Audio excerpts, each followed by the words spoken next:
Welcome back to Audiobook Quiver, everybody. Today we're diving into a really fascinating book, Poor Charlie's Almanack. It's by Charles T. Munger, and he's, well, I'm sure most of you know, but Yeah, Warren Buffett's longtime business partner. right, Not just a biography, though. definitely not. More like a treasure trove of wisdom on life, learning, decision-making, investing, all seen through the lens of his very unique perspective. Absolutely. And that's exactly what we're going to unpack today, giving you a clear pathway to Munger's key ideas, this sort of unconventional thinking that's fueled his success.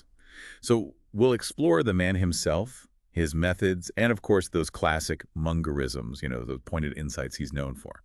Okay, so the book kicks off with his life story, taking us from his roots in Omaha, Nebraska, all the way to his, well, his legendary status in finance. Right. And speaking of Omaha, born on New Year's Day, 1924, it's fascinating that this Midwestern city was also home to a number of other influential figures. Oh, absolutely. Including Warren Buffett, of course, which kind of brings us to his early connection with the Buffetts. Right, right.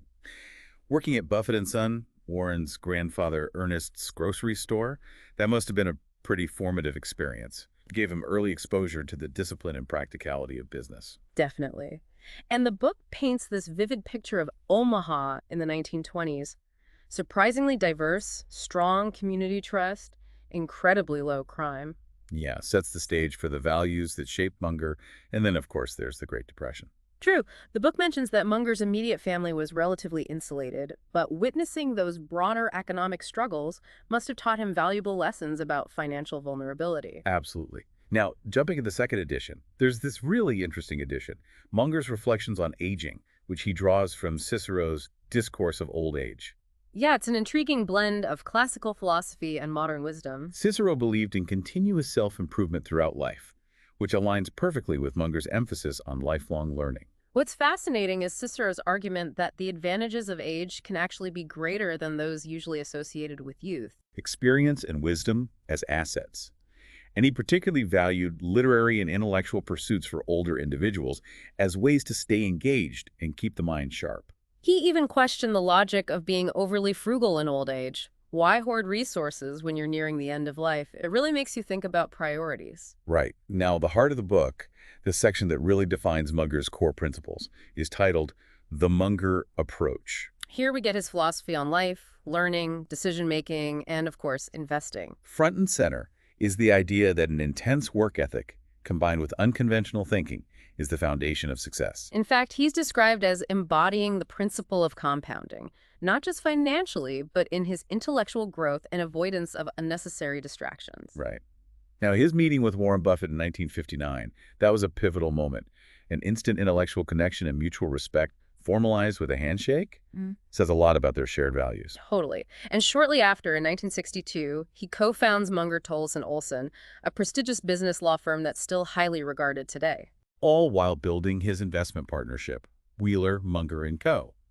The book emphasizes their focus on deploying capital effectively rather than aggressively seeking new investors. Yeah, and they were incredibly efficient, even implementing strategies to minimize trading costs. A very lean and focused approach. And this period, of course, included his early investments in Berkshire Hathaway, laying the foundation for what it would become. It's interesting how the book describes him as the less lauded, far less wealthy partner of Warren Buffett, still plays integral role at Berkshire Hathaway. Shows his preference for staying out of the limelight. Yeah. But his influence is undeniable. The book underscores his insistence on rigorous, in-depth analysis for any potential investment. Numbers matter. To give us a direct look into his thinking, the book includes Mungerisms, Charlie Unscripted, a collection of his remarks from Berkshire Hathaway and Wesco financial annual meetings. Those quotes really capture his direct, no-nonsense style. Yeah. Okay, so moving on to his investing principles, which are presented in a checklist format, very methodical. The very first point is all about risk, starting any investment evaluation by assessing potential risks, especially reputational risk. And closely related is the principle of incorporating a margin of safety, always. Absolutely. He also stresses avoiding any dealings with people of questionable character. Trust is paramount. Right, and then there's demanding appropriate compensation for the level of risk taken. Reward must justify the exposure. He reminds us to always be aware of how inflation and interest rate changes can impact investments. A fundamental principle is avoiding big mistakes and, crucially, any permanent capital loss. This underscores his long-term investment perspective. The checklist also highlights the need for independent thinking. Can't just follow the crowd. And that independence has to be grounded in objectivity and rationality. Emotion has no place in investment decisions. When allocating capital, the focus is on finding the most productive use, considering the opportunity cost of alternative investments. Here's a key Munger idea. Good investment opportunities are rare, so when the odds are overwhelmingly in your favor, you have to be willing to bet big. But he also cautions against getting emotionally attached to investments. You need to stay flexible, adaptable. His emphasis on patience is more relevant than ever. Resisting the urge to constantly trade is a big part of his strategy. He understood the power of compound interest, letting it work its magic undisturbed. He's also a big advocate for minimizing unnecessary costs, like transaction fees. Those can eat into your returns over time. Now, this is an important point, and one that Munger really influenced.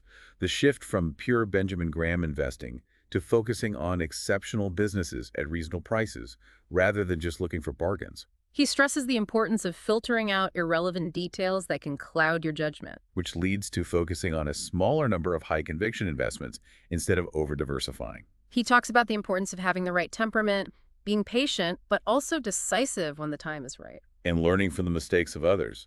Why repeat history? He even coined the term Lollapalooza effect to describe how multiple forces can combine to create extraordinary outcomes. And his approach is more about identifying great businesses to buy and hold, rather than trying to time the market. He places huge value on a management team's track record, especially their honesty and integrity. And it's interesting, the book mentions instances where he prioritized fairness in business dealings, even if it meant slightly lower profits in the short term. Okay, so one of the cornerstones of Munger's thinking is this concept of mental models. Right, having a broad understanding of key ideas from different disciplines. He cautions against the man with the hammer approach, trying to use the same limited tools for every problem. Every situation calls for different frameworks, different ways of thinking. Multidisciplinary approach is key. He also champions the ability to avoid fooling yourself, to recognize your own biases. He even cautions against over-relying on calculations. Sometimes too much number crunching can hinder critical thinking. And a vital skill is being able to tune out the noise and focus on what's truly important. The book highlights individuals he admires for their capital allocation skills, like Henry Singleton of Teledyne and Lou Simpson. Singleton's masterful share repurchases are a prime example. And Lou Simpson's incredible long-term success, especially staying true to fundamentals during those market bubbles. He clearly holds Singleton in high regard, even suggesting that his approach deserves more study. Absolutely. Now, the book also includes insights from Munger's 1986 Harvard School graduation speech. It's full of valuable lessons. A key message is the inherent fallibility of human wisdom. Always question your assumptions. Right, and he emphasizes the importance of learning from mistakes, both your own and others. And adapting to a world that's constantly changing. And of course, the absolute importance of reliability and honesty. Now, Munger considers psychology to be essential for gaining practical wisdom, understanding how our minds work and how they can be tricked. These psychological tendencies can lead to systematic errors in judgment, so really crucial to be aware of them. He also considers the impact of scale, noting that while it can bring advantages, it can also lead to inefficiencies, especially in large organizations. In business, he sees a company's sustainable competitive advantage as its moat, protecting its profitability. But he acknowledges the difficulty of accurately predicting how competitive landscapes will shift. Right.